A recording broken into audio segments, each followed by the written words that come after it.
Division of General Internal Medicine. I have an interest in ethics and write about ethics. And I also have some IRB experience. I'm not actually either a bench or a clinical researcher, but this topic is of great interest. And I'm going to try to take a different tack than I think some of the talks you've had up until now. If I'm properly informed, and you've already learned a bit about research ethics oversight, Dr. Oliver probably told you about the emergence of it back in the 70s, some of the stimuli for that emergence, and then you learned about some of the nitty-gritty of how the IRB system works, the human subjects research protocol, hoops you have to jump through, rules you have to follow, the research bureaucracy, the ethics bureaucracy, which governs conduct of human subjects research, about which there's a debate, continuing debate, as to do we have too much, do we have too little, where is there a happy medium, if so, where should it be? So what I want to do is, to some extent, sort of pull back to the 30,000-foot view, think about what we do, think about our work, different aspects of our work, the moral aspects of our work, offer a framework for thinking about research oversight and what we can expect it to do well, what perhaps we ought to be a little bit skeptical about it in regard to, what are its strengths and weaknesses, and how should we think about what an ideal oversight regime would look like. Ask the question, are things better now than they were back before the era of contemporary research oversight? And ask, how can we improve? How can we keep ourselves in a good moral place when it comes to the ethical aspects of the work that we do? So that'll kind of be the 30,000-foot angle. And then in the second part of the talk, what I want to do is talk about some research mishaps, or at least controversial recent episodes in human research, and talk about what should or could we expect of IRBs in regard to some of these things. Could we expect the IRB to have grappled with or prevented the difficult aspects of some of the things that have recently happened or not? So I want to start by asking us to think about the morality of our work. And this is not, I want this to be more general than just thinking about medical work or human subject research work, and really any kind of professional work. It has a technical or skill aspect, but particularly for the professions, there's usually a morality that goes with it. If you're going to be a good physician, if you're going to be a good accountant, if you're going to be a good lawyer representing a client, you want to do right by the person for whom you're doing the work. And you have some sense that that's important if you're wearing that hat. I'm a professional person.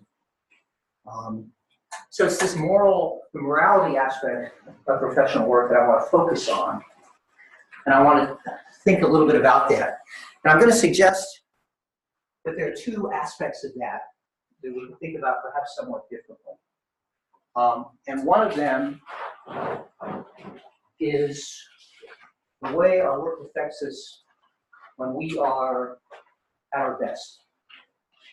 And so if you're a doctor and you're interacting with a patient, perhaps you are inspired by the role models who you work with in training. You have this sense of what it is to be a good doctor. Your attention is properly focused on the patient in front of you, and you see that patient as you should. That is, as somebody in need, and somebody for whom you're responsible, and somebody for whom you want to do the right thing for. You are working in inspirational or aspirational or professional ideal mode. All your cylinders are clicking. You're being the doctor, you're being the researcher, you're being, whoever that you should be, that you want to be, that you aspire to be. And then perhaps, during training, there were particular people, particular episodes that formed you to be that person. Now, of course, we don't always operate in that mode, do we? We like to as much as we can, but sometimes the chips are down. Sometimes we didn't sleep last night. Sometimes, that patient in front of us is the 15th patient of the day, and there's 2 more to go. And we're focused not so much on all those things that auto-inspire us, but at that particular moment we don't feel them as inspiring. We don't see that patient in front of us like we want to. We see that patient as one more patient to get through before the next patient, before finally I get them to home. Now, at those moments, I'm going to suggest we're not in the aspirational mode. We are in the mode of wanting not to do the wrong thing. We are in the mode of the rules. And maybe if we can't be inspired, we can at least not do the wrong thing. We can at least, when we're in that patient room, seeing that patient, trying to get out of the room as fast as we can at least not invent a physical exam that's going to go on the chart. Because that would be the wrong thing. The rules catch us. The rules are the minimal standards. The aspirational realm, you're in the realm of the best you can be, and you're in the realm of rewards. You're in the realm of rules. You're in the realm of penalties. You do the wrong thing. You've done a physical exam. You put it on the chart, and you're detected. In our internal medicine program, you're probably fired from the program. The rules are the realms of. You get on the wrong side of them, the state board of medicine will come after you. If you're in the realm of research, the OHRP will come after you. The line is the line between what gets you by and what will get you punished. So I'm going to suggest that a way to think about this is a continuum between these 2 poles. And if you want to conceptualize it, there are levels of abstraction that get more and more abstract on the aspirational ideal side, and then the rules are very determinate. They're very specific. They direct you. They tell you exactly what to do. Whereas if you're on the aspirational side, how to be a good researcher, how to be a good physician, well, there's lots of different ways to do that. So it can't be reduced to a specific direction quite so easily. But on the other hand, that's where the life is. That's where, if we're in the right place, we are illumined, we are lit up, we are attracted to want to do things the right way. We don't need the rules. In fact, we leave the rules behind. We go the extra mile to do the right thing for this patient in front of us who really needs this right thing. And I wouldn't break any rules if I didn't do it. But I'm going to go that extra mile because I'm in the right place.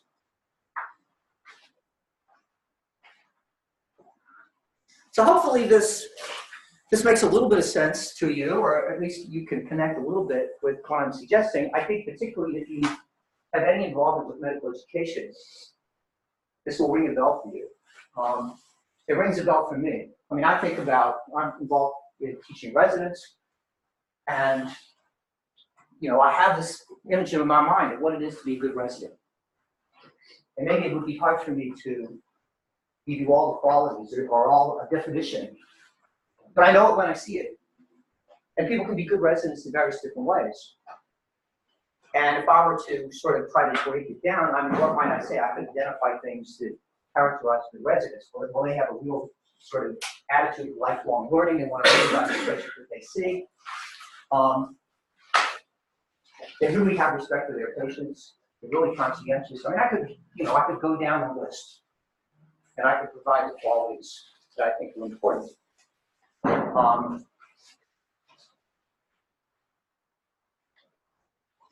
And how do I get that? Well, I get that in a residency program by working at this aspirational end. I want to have inspirational faculty role models. I want to have a culture of respect in the institution. I want to have a culture of people doing things the way it's done at UAB. If you're a resident of UAB, you're going to do it this way. And you're never going to cut that corner. You're never going to cut that corner because that's just not done here. That's not how we do it here in our program. If you're going to live up to the standards of our program, because you want to live up to those standards when you're in your inspirational mode, when you're at your best. But residents are not always at their best. Sometimes they're tired, sometimes they're not at the top of their game. And then they really have to pay attention to the rules. Don't put a fake physical exam in the chart.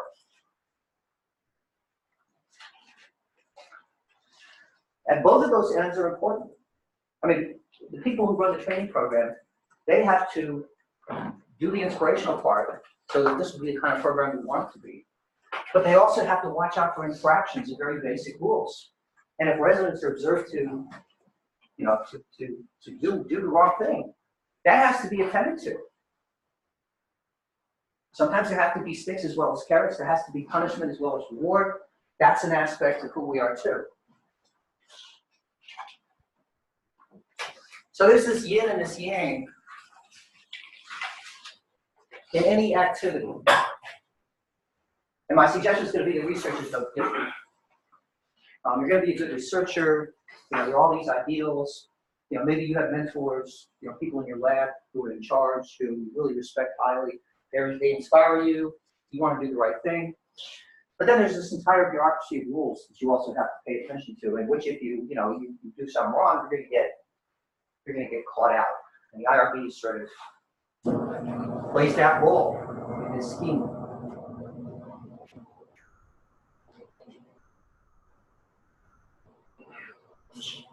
Now, different activities, this works different for. Hopefully, this is going to make sense to you.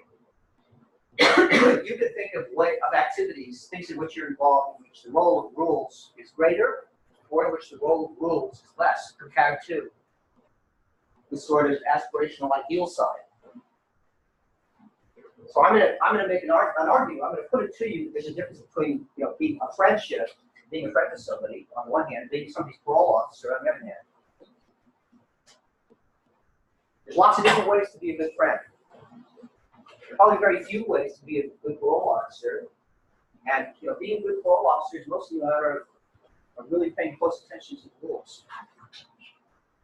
Being a friend, if you're a good friend, probably very few rules. So similar contrast, a cocktail party, a Japanese tea ceremony. Japanese tea ceremony is very choreographed, has lots of rules. Cocktail parties are not less so. You're doing jazz improvisation, that's very different from playing the block about a piano. More rules, fewer rules.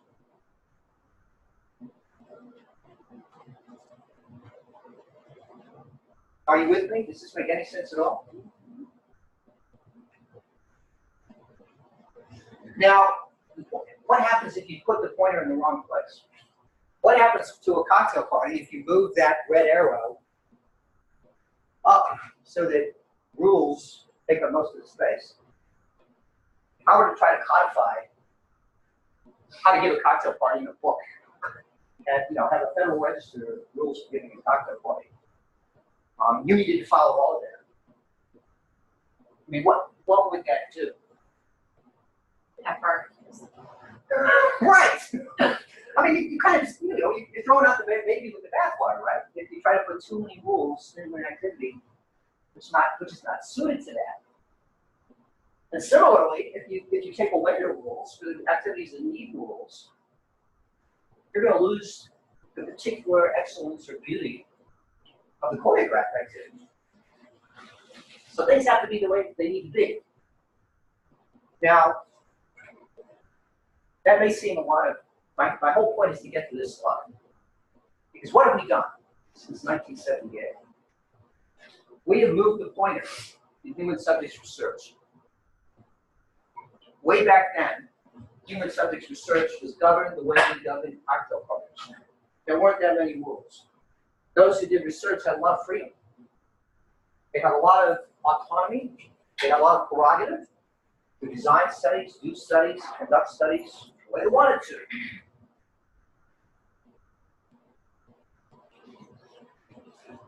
what we did was to take that cocktail party and turn it into a Japanese tea ceremony with our IRB bureaucracy. Now,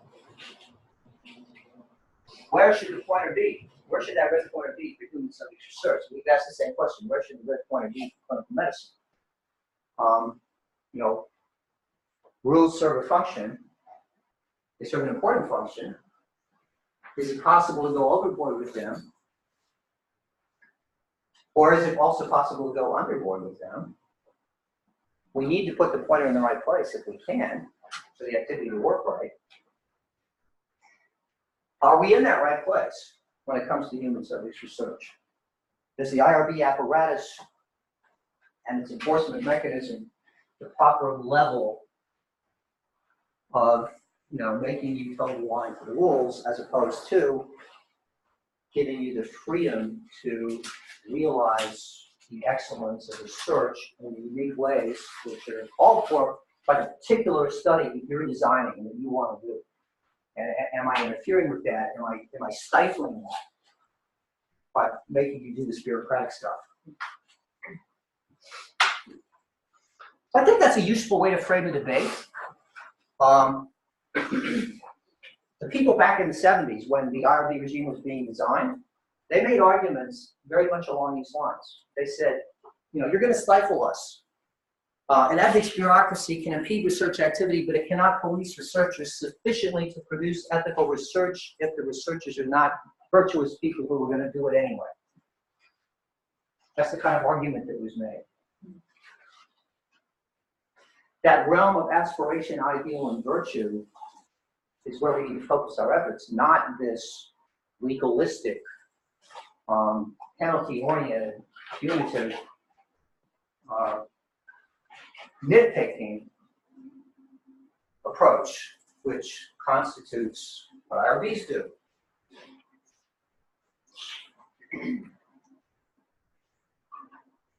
The ethics of research will follow from the virtue of the researcher, not from any possible oversight. So that was the argument that was made. The way I want us to think about this is, do we have a good balance right now?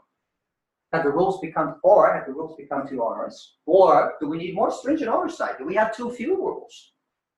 Is it the case that researchers are getting away with stuff they shouldn't be getting away with because we don't have enough rules? So there are people in the recent contemporary debate that are on both sides of this argument. So a lot of people in the research community who would argue this has gone way too far. Clinical research oversight is the Python's embrace. It is stifling our work, our creativity, our ability to do the research in a timely manner and for an inexpensive, efficient way. But on the other hand, there are people like Paul Gelsinger. Paul Gelsinger, father of Jesse Gelsinger, who died in a gene therapy experiment back in 1997. We don't have enough research oversight. Research imbroglios, unethical research is still happening. And the research oversight enterprise needs to do better than it is currently doing to prevent enormities like the death of Jesse Gelsinger, which shouldn't have happened.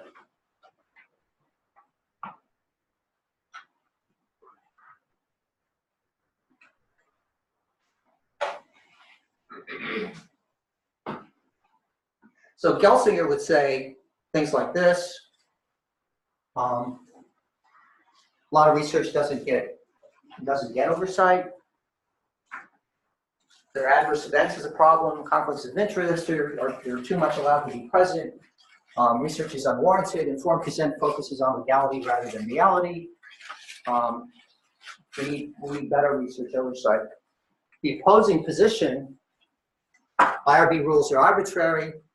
Oversight delays, has little discernible benefit. Whole areas of research are subject to it and should not be.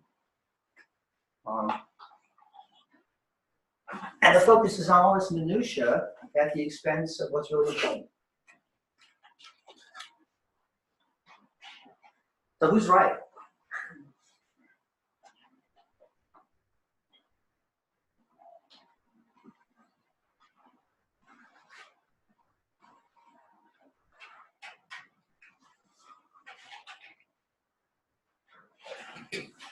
So one way to think about who's right or who might be right is, ask the question, are we better off? Are we better off now? Are we better off now? Yes.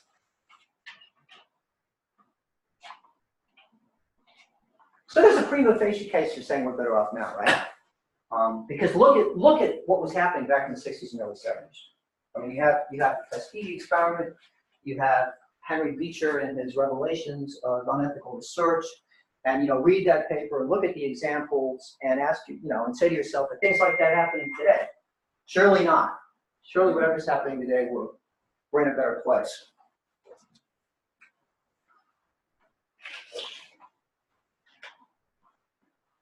People weren't doing Nazi doctor stuff in the 60s and 70s, but that was in the background. So, surely we need to get as far away from that as possible. So doing things the way we now do them has to be a good thing. Well, so consider the kinds of things that were going on. In Beecher's case, so we had things like placebo versus penicillin for strep throat at a time when it was pretty strongly felt that penicillin was effective. Chloramphenicol versus usual care for typhoid fever, when it was known it was in the community, they were pretty confident that chloramphenicol worked. Giving a new antibiotic known to cause liver toxicity to children to assess the liver toxicity, even though the children didn't need an antibiotic or anything. Taking people who are undergoing bronchoscopy for other reasons and in the middle of a procedure cannulating their heart without necessarily letting them know that that's what you were doing, just to check out the feasibility of doing it. So those seem fairly egregious, right? I mean, this is human subjects research out of control, researchers who have lost a moral compass, who have no sense of needed respect for their subjects. Well, what about more recent stuff? Has the more recent stuff been as bad as that early stuff? And this is a sort of laundry list of recent cases. And you might look at this list and say, well, that stuff doesn't look as serious as what was going on in the 60s. Now, if I wanted to push back a little bit against that position, I might say, Can you give us a few details of what the list of cases current? So think about the ECMO trial, and we're going to talk more about the ECMO trial. But the ECMO trial was a trial that started in 1993 comparing usual ventilatory support with extracorporeal membrane oxygenation in premature neonates with respiratory failure. And what you did was you put a cannula into the artery vein in the neck, and you took blood from the IVC, and you oxygenated it, and then you put it back into the left side of the heart, and then it could perfuse the body and get enough oxygen to the neonate. And for neonates that didn't have any working lungs, this, in theory, this was a really good thing. So the question was, is it better than usual ventilatory support? By 1993, when the UK ECMO trial started, which was a trial of 2 arms, one ECMO and other ventilatory support,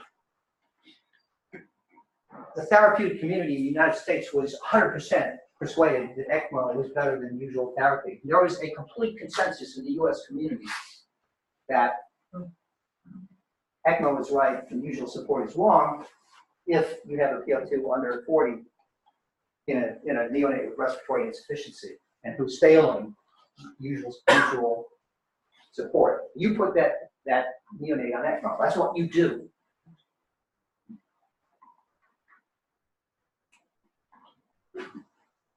Pediatricians in the UK weren't convinced. And we'll talk a little bit about why that was. But my point is, isn't that somewhat comparable to chloramphenicol versus placebo for typhoid, or penicillin versus placebo for strep throat? you've got a practice community that sort of knows that new therapy is better, and yet here you are putting subjects into a trial in which a lot of them are going to get what many would regard as the inferior therapy. So if I wanted to be a little bit of a devil's advocate, I would say, well, I'm not sure that, I'm not sure that in 1993, in regard to that trial, things are really all that much better than they were in 1966.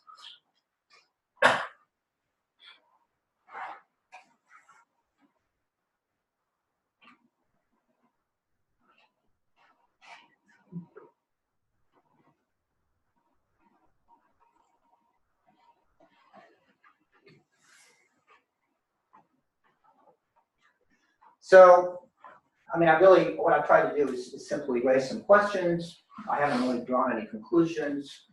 I haven't told you that, I think that red pointer is in the right place or the wrong place. What I hope is that I've at least raised the question as to where that red pointer belongs, persuaded you that it needs to be in the right place,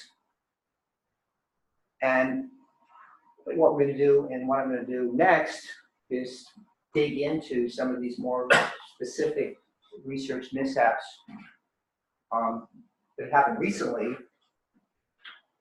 and see whether we think the problem is more on the sort of aspirational ideal side where IRBs are going to have trouble getting to versus on the following the rule side where presumably IRBs might have more of a chance of doing some good. Yes? Excuse me. So we had a beautiful lecture about 2 weeks ago where we talked about how drugs pass through this FDA pipeline to approval. And in that lecture, there were kind of protections put in place for if a drug is turning out to be better than standard therapy, there is, an oversight that stops the trial and, allows that drug to become standard therapy, So And DSMB, like a DSMB? Yeah. And so is there not something like that for, in this case, that ECMO trial? Is there not some sort of monitoring, maybe Well, not DSMB, but somebody Well, else? in fact, there was a DSMB for this trial, Okay. and the DSMB stopped the trial. Okay. And So it stopped worked. within a year. Yeah. That part of the process worked. Okay. The controversial part is should the trial have ever been conceived allowed in to this start. fashion in the first place. Okay. I see. But I think the argument against that is medical opinion can shift based on observational trials that don't have clear results. So you can have a whole medical community being 100% behind a drug that is no better than the old drug because it's marketed to them and the studies look good. There's still a scientific argument to do the RCT Absolutely. to show that the new drug is in fact inferior to the old drug. Absolutely. So the overwhelming opinion of the practice community can be wrong. Of course, we have many instances where that was the case. But on the other hand, in every case where the practice community has a conviction and we don't have a trial, do we need to do a trial in every such case? And we'll talk more about the ECMO trial. I'm going to argue that probably the ECMO trial should not be done. But it's an interesting argument. Or is it the difference in the clinical equipoise between the US and the UK? That's something that we're going to talk about. A lot of it had to do with the fact that ECMO was developed here. It wasn't developed there. And it took longer to diffuse over there before the definitive, in the time period during which no definitive trial had been done. And there was a lot of suspicion in the British medical community of anything coming out of the American medical community, particularly the money-grubbing, develop a technology and make money from it before you know that it works culture in the United States. Damn Americans. So, all this stuff sort of gets mixed together, and it's fascinating. But even though we have done well less than an hour, any further comments, discussion? Let's break for a minute, and then we'll come back and talk about some cases. What up, bro? Are you presenting in our next, okay, roundtable? Okay. When is it? You don't know. I have it on my calendar. So- It's like the 22nd or something. Megan asked me the other day, what we would like to do once you go. You know, because we're still supposed to continue meeting. Oh. Right? But yeah, but she asked, you know, so I said I talked to you and I talked to Samir. I don't ever see Narod, so you know, he doesn't care. But if you had an opinion on what you think they should turn into, I said bar time, and she said that's probably not acceptable. Oh, why would they? And I was like, Megan, don't let us One of keep the problems every is when you Tuesday. have multiple IRBs involved. Yeah. Oh, yeah. You know, you have two committees giving you Yes. points to respond For being to, very all good. contradictory, opportunities. I I sort of start to wonder, what is I the didn't purpose even of these know groups, and are they really? But Well, everyone works. sometimes it's a Those major are all- point and you respect their opinion and you change it. If you would have But gone that's to not our always research the day, case. you You would know, have known that. So that's one good effect. Everywhere in Hilton, I think. I don't know if we get like a 20% discount for staying in Hilton. If you go to You know, us, that's gonna drop some Right. So that's a good thing. Yeah, so I mean, the questions posed are good, there's sort of a lot of intricacies. Really? You you know who really loves it? Right. MDs. So you have to figure out what's. Like, they you're feel well, well, this town in the cafeteria. to say it's unethical to study. You just say you're has significant risks. Just technically make an argument. No, mine says postdoc training. Oh, yeah. It's ridiculous, I don't ever pay more than $2 for breakfast. No, are you You're gonna gonna take your dad from now on. Can we just switch? No, you don't. Yeah, just literally, you just say I'm a poet. They look at your bags, they would know I was lying. They would just see doctor and I'm like, yeah, whatever. I just. I never. Because you get such awesome discounts. So my husband I was told me about the physician lounge the other day. It's like on the like 5th floor or something. It's nice. But you can like sit down, right? It's like a nice. Doctor's not allowed to. Ish. I don't know that I would call it nice. But nice-ish. Yeah. It's got a table and chairs. Nice-ish. It's a place. He went, That's part. and he was like, you can't go, and I was like, no shit. Not real, but. We're not real doctors. That's what's there.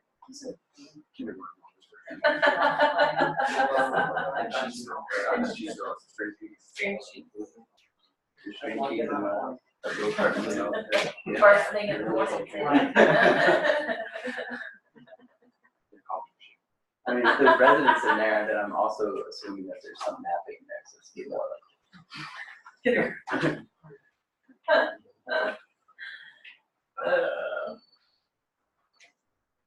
Anyways, can you just be thinking about it? Because we have to answer the question once you present it, so. Until we're going to the lab. Yeah. I don't think she's gonna buy it. I'm pretty sure she's gonna rely, especially if we ask the T32 to pay for it. Well, they don't care the grant. The food, yes. Food they must. Do you remember when we went to Chicago? I kept putting all the tip and everything. On the- on the- Very metrics. I'm sure UAB was like, why did you put a $10 tip on a $5 tip? You're like, as I drink a lot. Fantastic.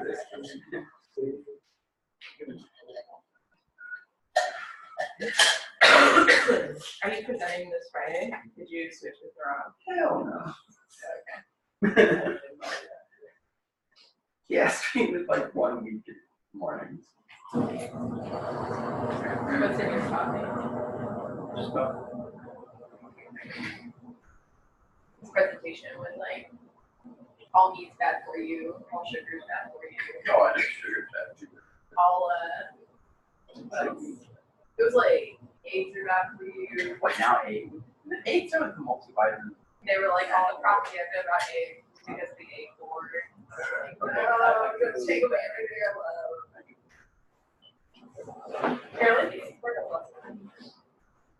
Which is surprising.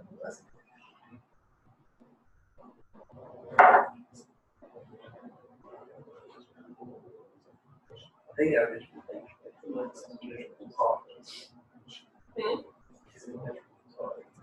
It was very sad to sit in the audience who was not vegetarian. So we should all basically just go grades outside of what this suggestion. Yeah. My favorite point that he made, he was like, people say you can't get protein from vegetables. What about cows? Shut up, man. I don't think about it. I don't know. Cows are vegetarians. And I was like, well, smokeless eat grains. Yeah, and they also have like their stomachs or something, so. Not really. Yeah, exactly. Right? Do we all want to be cows people? Look how low energy they are.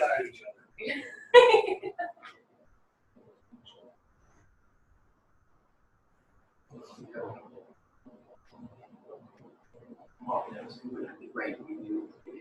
So, That's the stance you're taking. yes. I got here because of me so much. That's the rock you're standing on.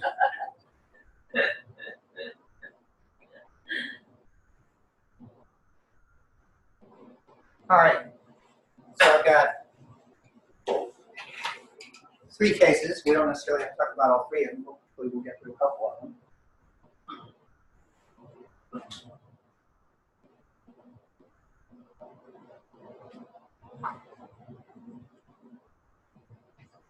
So the first one is the ECMO trial. And the real question about it probably is not anything that happened during the trial in regard to any of the particular subjects, but rather whether the trial should have been conducted in the first place. And this is sort of the idea of ECMO. Hopefully makes sense.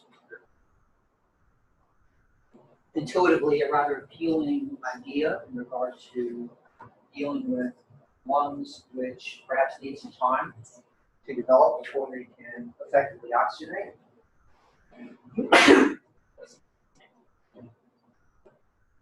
So we want to ask the question, what did people know in 1993 when this trial began? And would that warrant doing that? The trial itself, 185 neonates, 2 arms, stopped early by a data safety monitoring board. Very, very, very substantial differences in outcome in the 2 arms.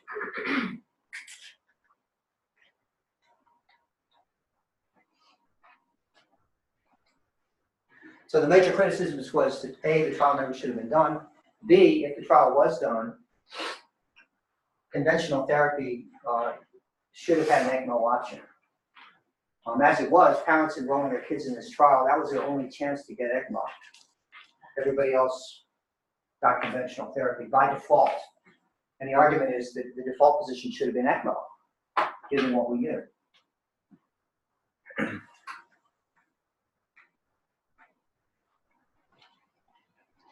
So what did we know in 1993?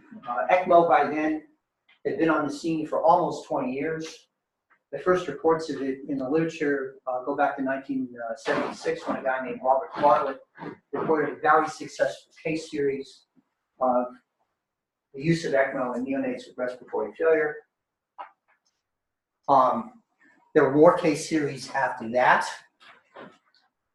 And who were these patients? They were patients who were basically at the end of their rope prior to ECMO, and patients who were expected to die and would have died had they not been given ECMO, at which point they revived and went on to survive, many of them. So those who began to use ECMO and began to gain experience with ECMO very quickly were not neutral about its relative efficacy compared to conventional therapy. They very quickly became believers in ECMO. They very quickly became persuaded that doing an RCT with equal 50-50 chances of randomization into ECMO versus conventional therapy for a moribund infant who's about to die would be very, very unethical. However, skeptics called for a trial.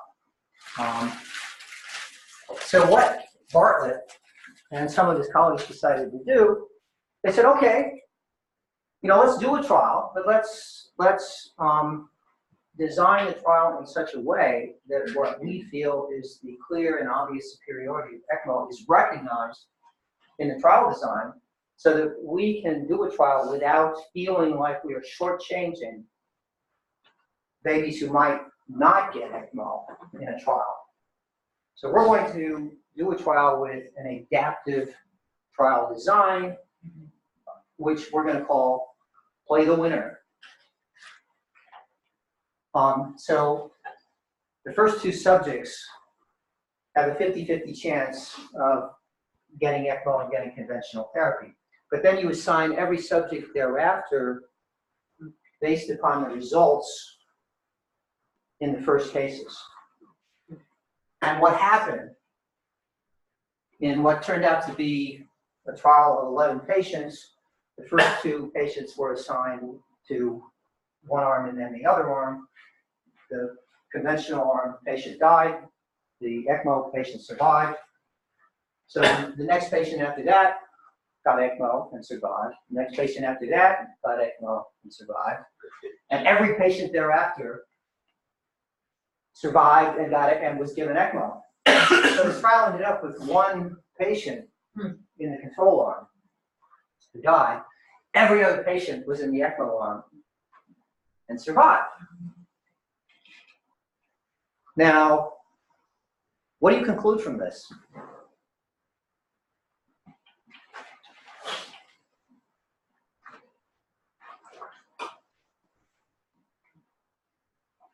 Like counting cards. What's that? Said it's like counting cards in blackjack. Do we know that ECMO's better? So if you're a hardcore, show me the money, statistics-oriented, green eye shade personality person, you're going to say, look, you got a trial, but there was only one person in the control arm.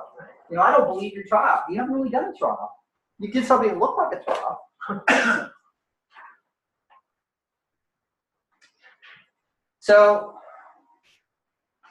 the believers in ECMO, which was just about everybody involved in the ECMO community, said, okay, we'll try again. We still have to recognize that we know that ECMO is better than conventional therapy. But I'll tell you what, instead of doing what we did in the last trial, in which everything followed from the results of the first pair, we're going to go 50-50 until there are 4 deaths. And then after that, we're going to assign patients according to which arm is successful. Because it's not ethical to subject babies who are going to die to not getting a therapy that's going to save their lives. But we also want this to be a trial that is a trial. So therefore, we're going to give a sop to you hard-headed statisticians. So that's what they did. And basically, they did the 50-50 randomization, and they got to 4 deaths in the conventional therapy arm. Before anybody had died in the ECMO arm. And they went on after that, putting patients into the trial in the ECMO arm. And they did end up, by the time the 20 patients were done, they had 1 death in the ECMO arm and 19 survivors compared to 6 survivors and 4 deaths. So are any of you now convinced who weren't convinced last time?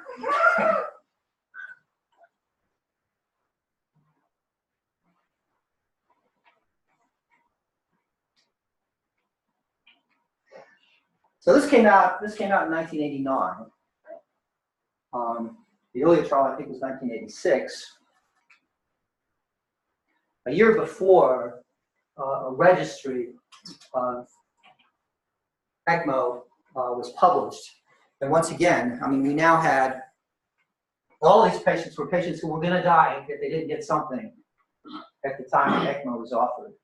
And so now we have 715 cases for whom that was true, and 81% of them survived. And we have sort of, contemporary similar kind of data for survival with conventional therapy, and at best it's in the 40–50% range.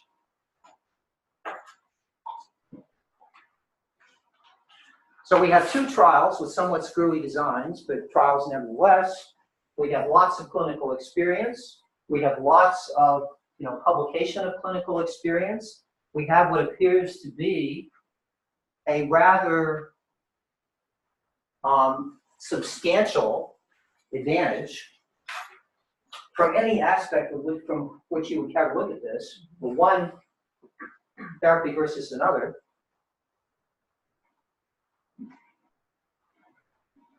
So what do you say? We know enough to say that ECMO is the right thing? I think the problem is right around here is also when a lot of post-surfactant trials were starting, which changed conventional therapy. Correct. So, and that is a factor. Conventional therapy also made some progress during this period. And conventional therapy, probably went from 20–30% up to 50–60% during the same years that this ECMO experience was being published. There was still no question that the numbers were what they were. Even with the progress in conventional therapy, the difference was still pretty substantial. I mean, with 2 RCTs now, even though the design isn't ideal, and large observational data showing significant benefit and a biologic possibility, starting to move toward data showing superiority clearly. I think, this is not an easy, it's certainly not an easy call. If you're tempted to be a purist, you're still going to want to say, there hasn't really been a trial. I think the other factor, which, if I were an ECMO believer at this point, I might want to bring to the skeptical person would be, this is not just clinical trial data. This is basic physiology. We have a compelling physiological rationale for why this is superior. This is not only a superior result. We know why it's a superior result. There's never been a trial for the efficacy of the administration of oxygen for correcting hypoxemia. Yet we tend to believe that that works. And we're not inclined to suggest that there ought to be a trial. There's never been a trial for the efficacy of antibiotics in the treatment of pneumonia. Should there be a trial? Should we administer placebo to a bunch of patients with pneumonia and compare that to administering antibiotics? Do we know or not know that antibiotics work for pneumonia?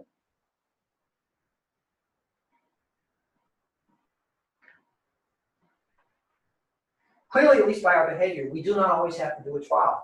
There are situations that we are satisfied with conventional therapy, in spite of all of the cases where usual therapy, in the opinion of the practice communities, turned out to be wrong. So clearly, sometimes we do need to do a trial, but we don't always need to do a trial. So which of those situations, which of those two scenarios does this situation fall into? Do we need to do a trial or do we not need to do a trial? I think that comes down to how sure you want to be. How sure do we need to be? I think in this case, you do need to be sure that. Do we need the absolute, do we need the kind of certainty that only a trial would provide? Do I need more certainty now than I have when I give a patient antibiotics for pneumonia? I'm in the, this is enough camp. I would say this is enough. We don't need to do a trial. There's simply too many reasons to simply believe that ECMO is better than conventional therapy. I think you have to put yourself in the researcher position, talking to the family and saying, I'm going to randomize your child to conventional therapy when you know that. I just think that would be a very difficult conversation to have with a mom. That was the agony of the people who pioneered ECMO. That was the agony of Bob Bartlett and the people who ran these trials. They could not see themselves doing a 50-50 RCT. They just couldn't do it. Emotionally, they couldn't do it. Well, in the Harvard trial, what was the kind of thinking behind the 4 patients, right? Like, oh, 4 is better than 1 because it's a, you know, I can't tell you how they came up with the number 4. okay. But there was a sense they needed more than 1. Yeah. There was a sense they didn't want to. Less than 5. They didn't want to condemn too many to Yeah. ineffective therapy. Yeah. Okay. So somehow they picked the number 4. Okay. So there wasn't any kind of, you know, real I don't know of thinking. any statistical manipulation Okay. that led to the number 4. Now that we're, you know, in the present, 2019, do they still do these types of trials, this play the winner type trial? Has this ever been done again? The short answer is no.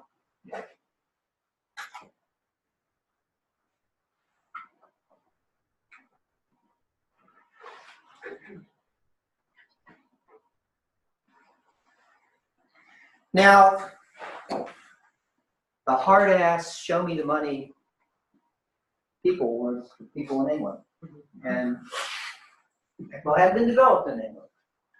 It did come over, but it wasn't widely accepted. It certainly wasn't going to be approved by the NHS.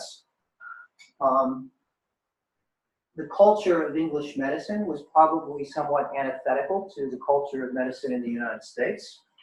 There was a perception, an accurate perception, that we tend to do big, fancy, expensive things with inadequate evidence in many cases. There was a sense that this is extravagant, this is unproven, this is, you know, one more instance of American cultural imperialism. We want science, we want reality, we do not want commercially oriented, commercially motivated, fancy technology that may not work. You know, you've done some work which you published, and it is low quality work. These are low quality trials. They do not prove anything. You know, we cannot commit ourselves, and we ought not to commit ourselves to this hugely expensive, technologically difficult, prone to complication procedure without very, very, very compelling and good reason to do so. So we're going to do a trial.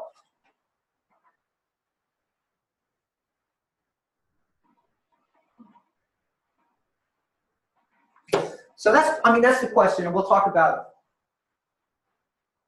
what people had to say after the trial was over, and how things have evolved in regard to how opinion has evolved in regard to this trial since. But before we do that, so you're the IRB. Is this an area where you can contribute? Is this the proper place where an IRB can sort of, you know, do something really good? Is this a match between the hammer and the nail? Yeah. I don't think so, because the biggest issue there was culture. You can't legislate and change culture of medicine I guess the argument would be that this trial was unethical because you risk harm to the infants that were randomized to get the conventional arm. You're the The other IRB. argument would be that you're risking all the babies in the UK weren't at risk. You're the IRB. You can transcend the presuppositions, the presumptions, and values that the investigators bring to the table. You are in the impartial position of the ethical overseer. You can look at this with a clear eye and an impartial eye, and you can come to your own conclusion about it. But I guess that by me coming to the conclusion and saying that's not an ethical study, I'm not going to change what the provider is going to do at the bedside. Because at the time, conventional therapy standard of care in the UK was that. True, So the true. only way to flip that is to have them prove it. Maybe so. But as an IRB person, yes, you can say, well, I can't change the world, but I can prevent this unethical trial from being done. And The change. potentially risk more babies. But the members of that IRB are members of the UK medical community. So they have perhaps the same biases to an extent that the practitioners do. Well, maybe they do, but maybe they don't. Maybe some of them are more broad-minded. They should be, but They're people.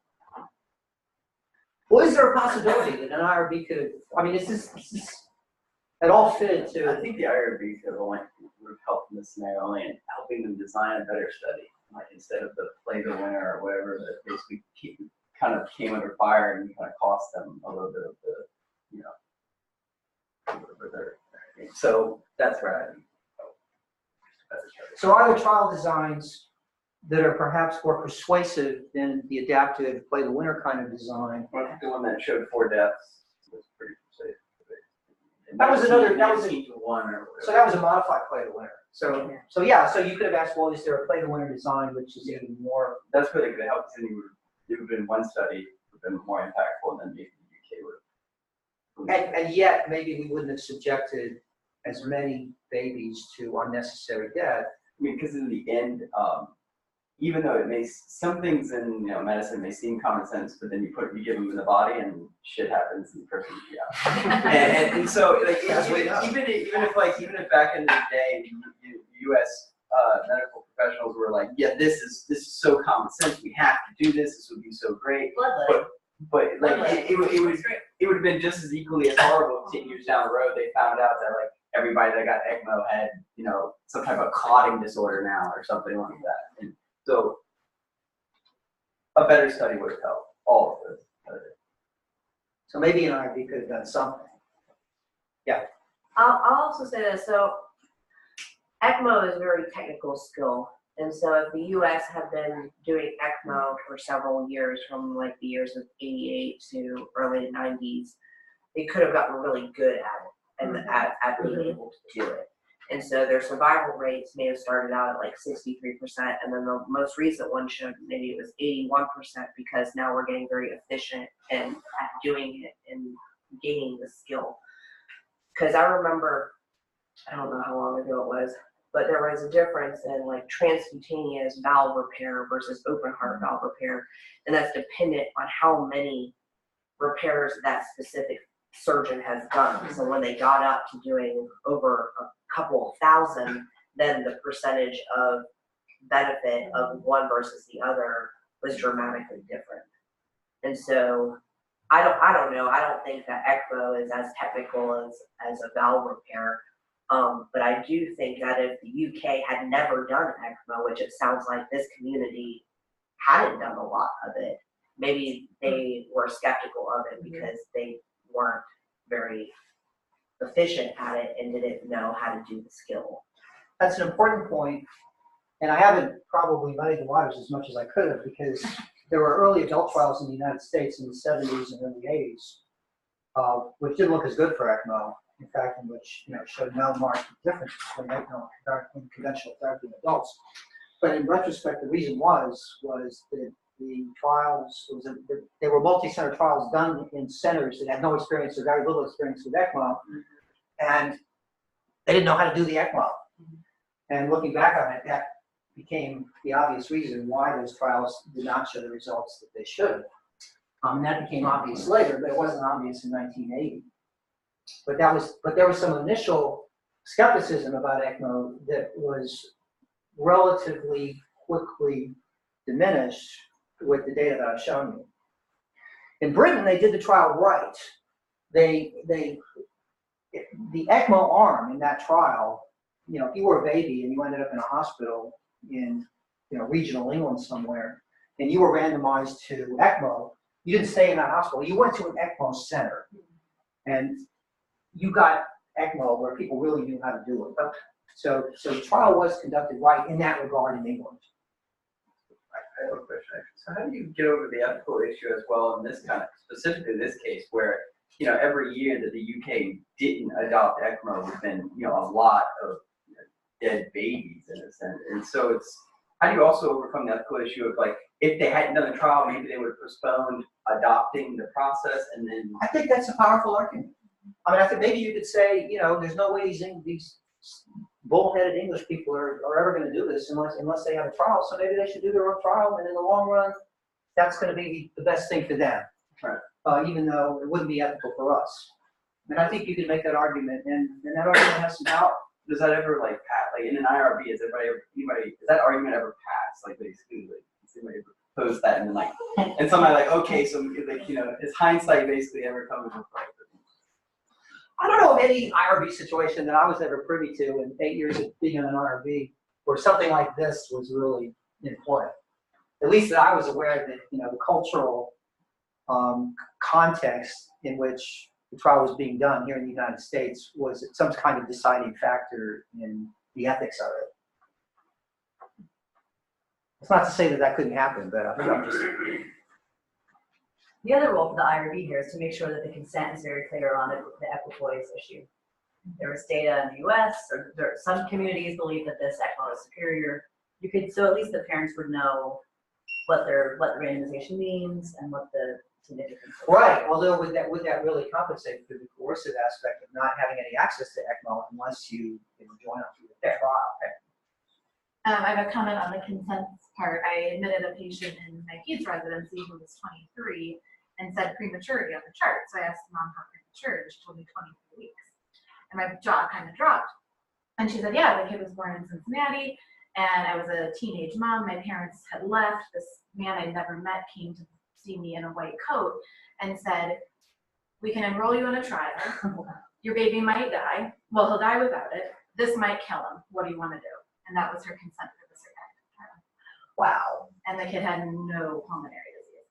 So it's just really interesting. But if you think about parents of very ill babies, the idea of being able to do a true informed consent is probably not necessary. yeah, because even, I'm assuming like in those kind of cases, even the hope that your kid might survive with the treatment is coercive enough. Exactly.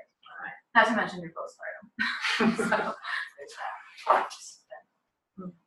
Well, my suggestion is going to be that this kind of situation where trial design and, you know, doing a trial or not doing a trial are the issues in play. I mean, if ever an IRB is going to have a positive impact, it's going to be in this kind of a situation. You know, what could be more ideal for an IRB to get its teeth into than the conceptual and ethical issues involved in a case like this?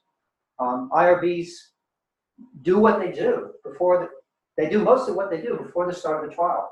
They don't do a lot of trial monitoring. They don't do a lot of, you know, go out and visit the center where the trial is being done, look over the shoulder of the person who's getting consent from the patient. Are the people doing the ECMO technically correctly? Is everything proceeding according to plan? That's not really what they do. I mean, what they do is sort of have the mental wheels turn before everything starts and decide, you know, if you're going to do what you tell us you're going to do, either this is okay or this is not okay. And so if I'm going to try to make a case for a research oversight bureaucracy in the form of institutional review boards, I'm going to appeal to cases like this. And I'm going to say, look, maybe an IRB can have an effect in situations like this. So recent opinions about this. Bob Bartlett is now a grand old poobah in this field. I mean, he was one of the original pioneers back in the 70s. He wrote a fascinating article in 2016 looking back on all this and sort of said, what have we learned? And his argument is that, maybe an adaptive trial design wasn't perfect. A matched pairs design would be better. And I'm not enough of a design of trials expert to go through the matched pairs thing, but there are trial designs that would not be in our usual RCT that perhaps should have been the way that this was approached. Bob Trog, another eminent person in this field. Maybe adaptive randomization was a good way, and maybe we should have taken that to be enough. We should not have insisted on trial. Trial was probably the wrong thing to do. There's too much agony if you are a clinician and an investigator at the same time, and you want the right thing for these babies, to put them into an arm that isn't going to work. Now, McRae and DJ Field, these are the Brits who did the trial. They are sticking to their guns. They wrote this article very, very recently, in the last year or two. There was no high-quality objective evidence prior to our trial. We did the definitive trial. Bravo us.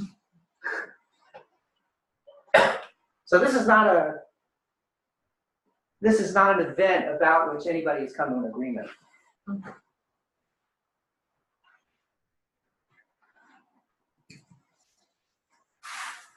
If the UK investigators hadn't, when they, I guess, gave their protocol to the UK IRB, if they didn't put like any background evidence for why they're doing the trial in their protocol, what is the IRB's responsibility for going international and looking at other evidence that's out there on their own without the investigators putting forth what is currently in the literature? So that's a really good question. Because I don't know if our IRB necessarily looks at like, you know, international literature every time a trial is submitted. I was not be able to do anything. So picture yourself as you're a physician member of an IRB.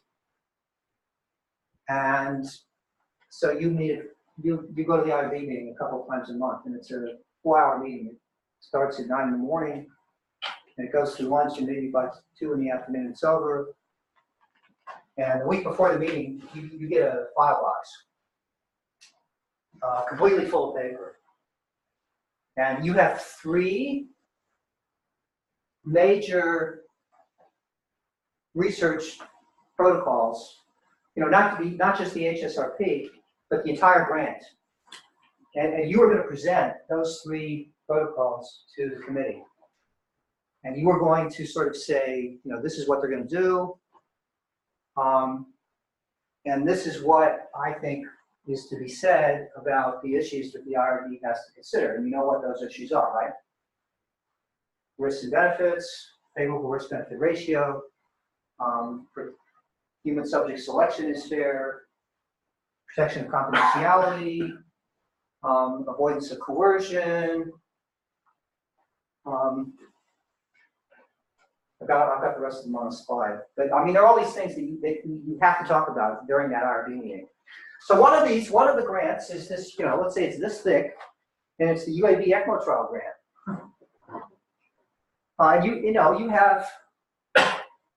You have three of those to read, and you have maybe 5 or 10 other trials that the IRB is going to sort of do a continuing monitoring thing on, and you just have to say a little bit about those, but there's like 5 or 10 of those. And then there's some continuing business, there's a resolution, and there's, you know, some investigator has responded about the IRB nitpicking with their trial, and you have to, you know, you're going to present that, and the IRB is going to evaluate that. So, and you're one of 3 people who is each going to present 3 protocols. And your meeting is next week. You're doing everything that you do. And at some, you know, 5 p.m. or 6 p.m., you know, one evening, you know, let's say 3 days before the meeting, you pick up the UK ECMO trial grant, you start to read it. And maybe, you know, it sort of washes over you, and maybe in the back of your head, you start to think about some of these issues.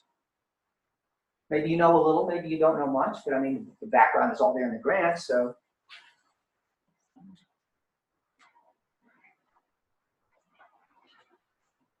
I mean, I can tell you that the answer to that question is, it totally, you know, you're sitting there in your office, it just totally depends on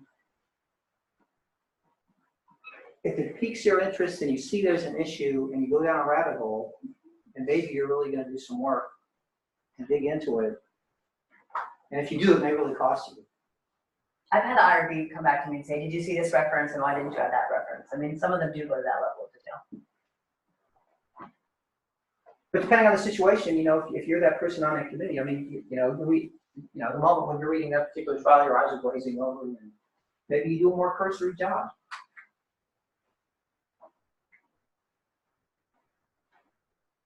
Are you in your at your best aspirational mode, or are you doing barely rule following mode?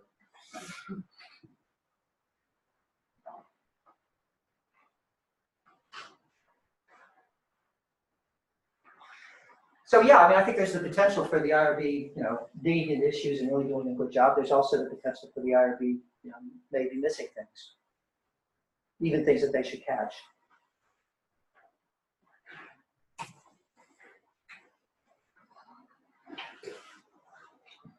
All right, let's talk about at least one more, and this is a little bit different than the other one in regard to the kinds of issues in play, which is the reason I'm bringing it up. Have any of you ever heard of the CAFE trial?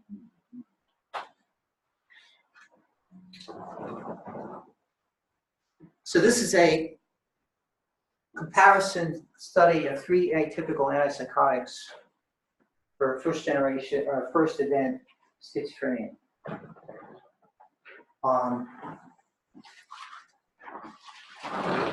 You have a standard of care of traditional neuroleptic medications for schizophrenia. Thorazine, drugs like that, Haldol, drugs like that.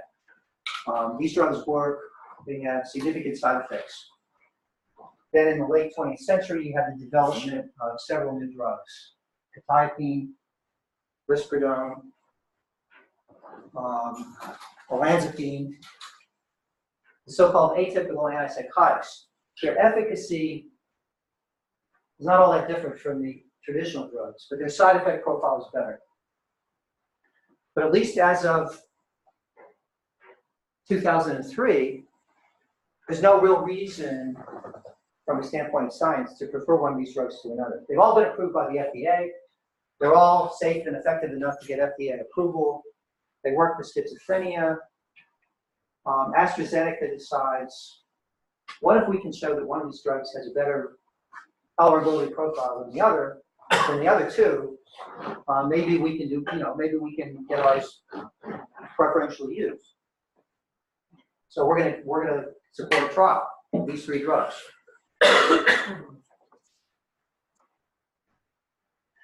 So including adolescents, older adolescents up to the age of 40, so young people, no previous history of antipsychotic treatment, having their first schizophrenic episode. They might, if they go into this trial, they'll be randomized to one of those 3 drugs. Some exclusions that probably make sense.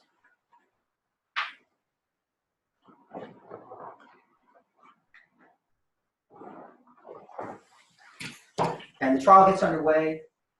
The 13th subject is Dan Markingson, who lives in California. He starts developing signs of mental illness. His mother becomes aware that he's not doing so well out in California. She gets him to come back to Minnesota. She takes him to a University of Minnesota Associated Hospital, where he meets Stephen Olson. And Olson is a psychiatrist who, at that point, Mr. Markingson is pretty ill, recommends involuntary commitment to the state psychiatric hospital, which would likely be a prolonged hospitalization. A judge agrees a few days later, and Mr. Markingson is in the Fairview University Medical Center, and presumably he's going to be transferred to the state mental hospital. But between the 17th and over a 3-day period, Dr. Olson decides that, well, maybe Mr. Markingson is not quite as ill as I thought he was. Maybe he doesn't necessarily need mandated inpatient treatment. And he might be a candidate for the study of which I am a principal investigator. So he's recruited to the study. The study coordinator assesses his competence and decides he's competent to give consent. He's enrolled in the study. And he stays in the Fairview University Medical Center undergoing treatment. And a few days before his discharge, the study drug is started. And he's discharged to a group home.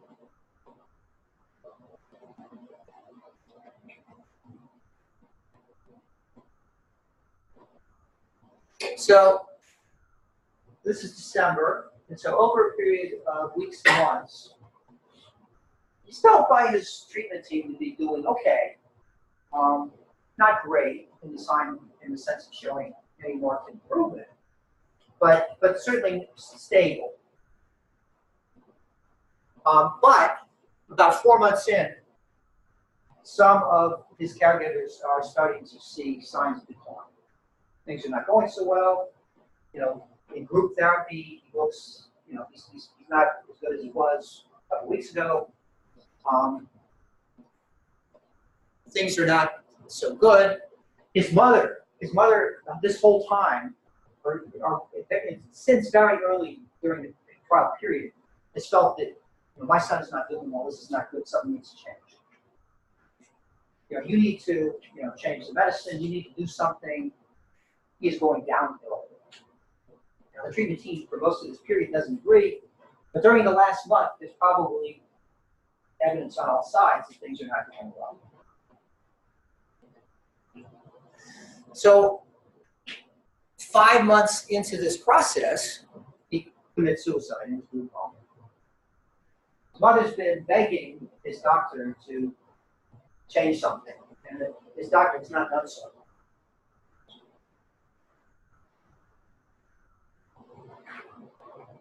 So this, after Markingson's suicide, this led to all sorts of negative publicity and questioning of how things were done. And so what were the major questions about how things were done? Was he competent? This whole idea of a change over, a major change in his condition over 3 days, was it plausible to think he was really all that different? 20 November versus 17 November. You know, the fact that it was a study coordinator who made this judgment, that seems like a bit of a conflict of interest.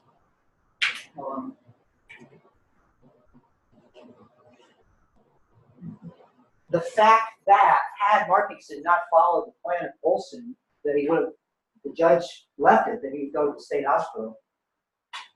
Was that not an element of coercion for Markingson to agree to enroll in the trial?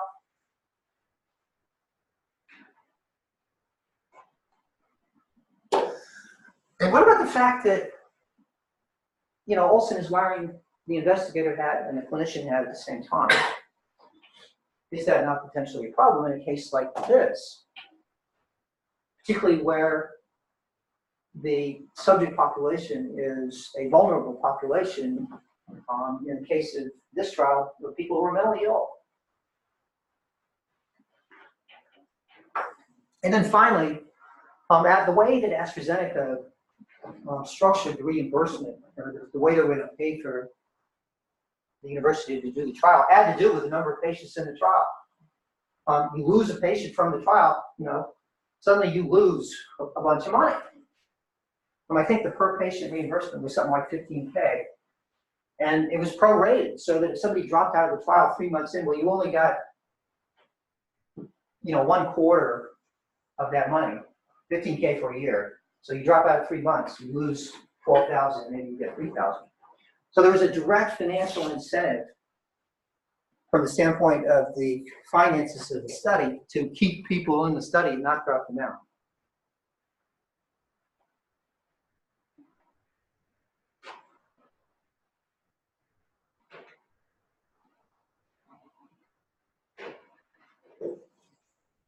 And then finally, during the follow-up period, did Olson, you know, really fulfill his responsibility as a clinician?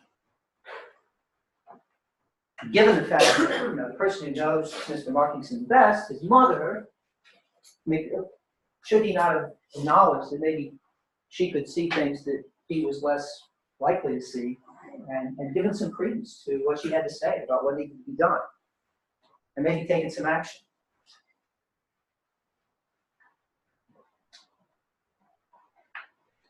So those are the criticisms. So are those valid criticisms? So they seem fairly valid.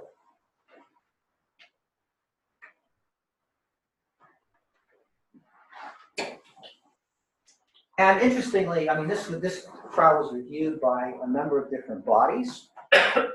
Many of them did not find actionable fault.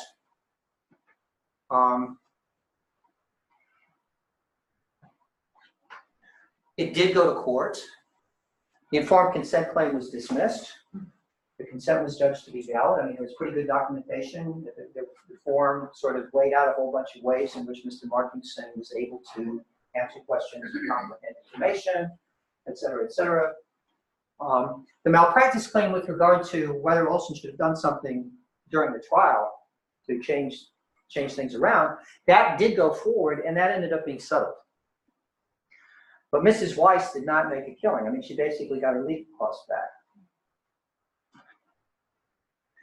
The one body which found there to be fault in the trial was the Office of the Legislative Auditor of the Minnesota State Legislature, who identified the consent issue and the coercion issue.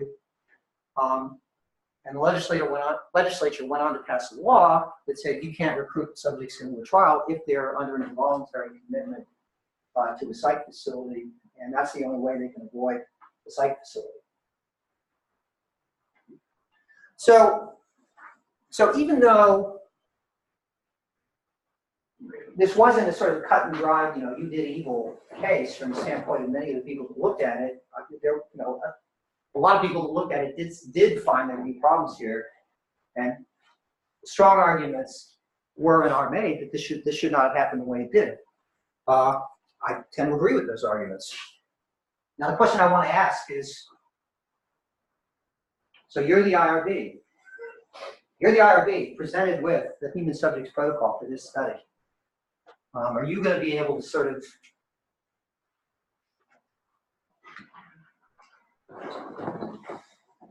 this is what you're supposed to look at when you look at a trial. So this is the human subjects protocol for the CAFE study. So here you are sitting in your office reading this HSRP. You start reading the background, schizophrenia. There is treatment for it. There are these new drugs. And they have fewer side effects. Well, we want to figure out which one is the best one. Sounds okay, right? What are the risks? What are the risks of this study? Basically, just the adverse effects of the medications. And what about consent and enrollment in the study? Well, we're going to very carefully assess these patients to make sure that they're able to give consent. And if they can't give consent, we're going to go to their guardian. They're going to have an advocate assigned to them if they don't have a relative. So the consent will be totally above board.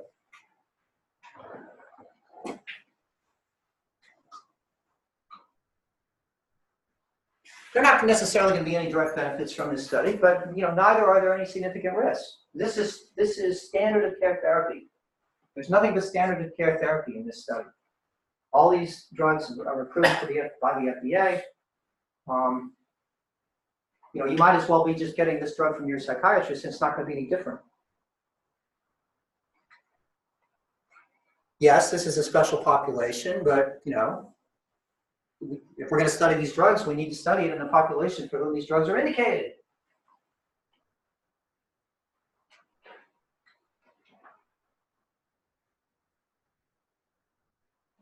There will be a formal procedure for assessing competency. Only those with adequate decisional capacity. Does this study raise any red flags for you? Did they comment on where they would enroll the patients? Because that could have teased out the voluntary versus involuntary. They did, but I just think they said the enrollment will be at the clinical, the clinical locus of University of Minnesota psychiatric care. Where, one or two hospitals where that's going to be. That's where these patients are going to be enrolled.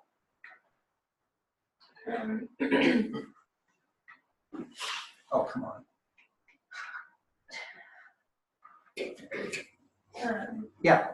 I'm non-clinician at all, but why, if we have all these protections for these people, these informed consents, why was his medication not changed?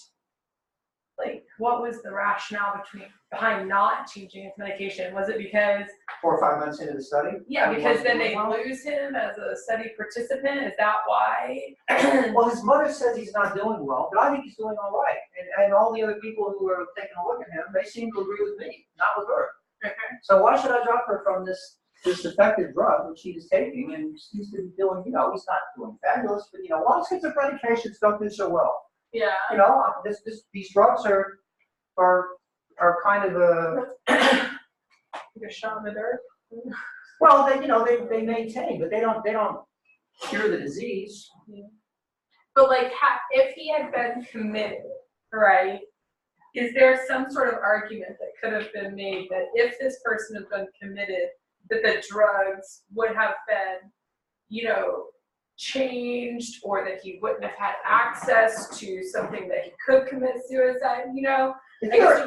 If you're a psychiatrist and you're taking care of your patient who used to narcolepsy, and it's just like you're an internist and you're taking care of your patient with arthritis and you're using a non-steroidal. You know that in large groups of people they all work equivalently. But if ibuprofen is not working the best in your particular patient with his or her particular form of arthritis, you're going to say at some point, well, if that's not working for you so well, let's try naproxen. And if that, and then we can try diclofenac. You go from one to another until you find the one that gives the best individual response. Even though they're all equivalent in the FDA's eyes, that doesn't mean they're equivalent for the individual patient. The same is true for these antipsychotics. So if you're a sensitive psychiatrist and you're watching how your patient is doing, and you're perceptively seeing that maybe they could be doing better, maybe they're not quite doing quite as well as I think they might be able to do. Maybe they're on a lansoprazole. Well, I'm going to switch them to risperidone. And you would think that would have happened. I guess that's what I'm trying to get at. It's like, why didn't that happen? Well, Stephen Olson is an investigator. He's a man of science, and he's a man of getting reimbursement for this study. Okay, and so you think it was you in this case? Do you think that there was some? Because I guess what you're saying right now versus what we put up on the slides here, in my mind, is different, right? Because if it was me, I would say this guy kept him in the study, even though he wasn't doing well, because he wants this reimbursement. But you're saying, well, he was thinking about the patient, and well, I'm trying to make the best case I could if I were Stephen Olson. Okay. Obviously the cynical position would be he was, bought and paid for by the drug company. Okay. And who knows what the truth is? I mean, there might be some truth to that. I mean, nobody. I certainly is not inside his head. The IRB can ask that, right? They can say, are you compensated per patient? Are you enrolling your own patients? And they can bar both of those things, in theory. They could have, in theory, asked about the financial structuring of the reimbursement for the study, and that would have been of great interest. But interestingly, that usually doesn't really come up in an IRB discussion. Or I think in this case, there seemed to be one dissenting voice as to whether or not he was stable or improving or worsening, and was there some mechanism by which that could have been adjudicated by somebody else, not the PI. You read this HSRP, I mean, when you read that these patients are all going to have an advocate, and you say to yourself, well, golly, that sounds really good. But is there a mechanism for that advocate to raise concerns about the study, aside from just, here's the 1-800 number if you have concerns? So, as somebody who did this for a while in an IRB, I'm not sure I would have detected the possibility, the propensity for what happened here to happen, just from looking at that protocol. I probably would have been tempted to say this looks like a really plain vanilla kind of study with very little risk to the participants, and I don't really see anything I need to question here. I don't think that there is a lot to question with the protocol, though. It seems like what was missed is that the person who is enrolling them and the person who is monitoring them and the person who is being compensated are all the same person. Like, that seems, the study itself is vanilla. You read this HSRP and you say to yourself, well, there's an investigator who's going to do this study, and the caring psychiatrist is going to be someone else. I sort of assume that. That's what I assumed also. But you're right. That assumption clearly in this case turned out to be faulty. But prospectively, would I have thought to question it? I'm not sure the answer is yes. Yeah. Okay. So I've given you a case that is sort of an opposite pole from the previous case. I mean, what is going to prevent or forestall, presuming that some of this stuff was bad stuff and shouldn't have happened, and I do presume that. I mean, what would have made it different? I had an independent psychiatrist. Stephen Olson had been a better person. Maybe this wouldn't happen this way. I do tend to, I don't want to judge him too harshly, but I do tend to think that he could have done better here. This is not the kind of case in which research oversight of the kind that we are used to considering is going to be able to have much of an effect. We are not in the sort of, here's a rule that you broke, an easily determinable rule that you broke. We are in the realm of, if you're really a person who thinks about research the way you want to think about it and thinks about your subjects the way you want to think about them, if you are a virtuous person, if you have been trained correctly, if you've been brought up by mentors who really made you the person that they wanted you to become, maybe you wouldn't have done this. I mean, the contrary argument is there was a bad outcome, but schizophrenics do kill themselves sometimes. That's the argument that was made. Does that prove that the trial was poorly done or the PI was Clearly unethical? not. Clearly not. But all the other circumstances do sort of suggest that maybe something could have been done differently. But we're in the realm of culture. We're in the realm of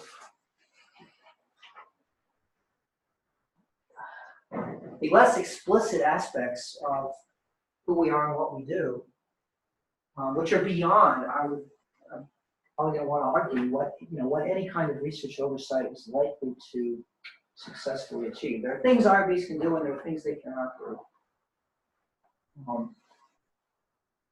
So we're figuring out where to put that red line on that bar.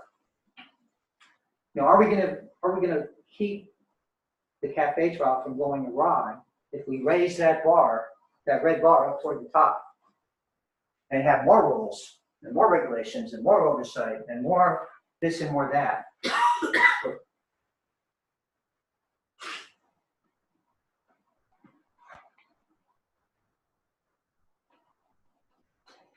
Probably there's a point of diminishing returns. Probably we cannot keep every bad thing from happening. We need to put the bar where it, as far up as it needs to be, where it can do all the good it can do. Are we at that place? Is this an argument for more stringent research oversight than we presently have? Is this case an argument?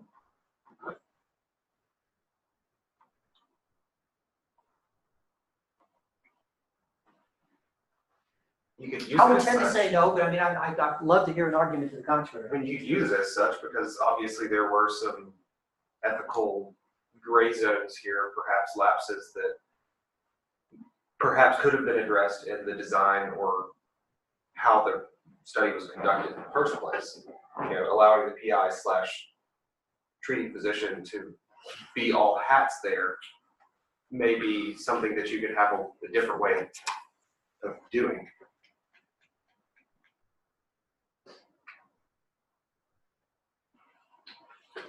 I mean, could we somehow tweak this list? Could we tweak this list or do something to this list to make it more likely that, the IRB member would think about the possible ways in which things could go wrong for the cafe trial?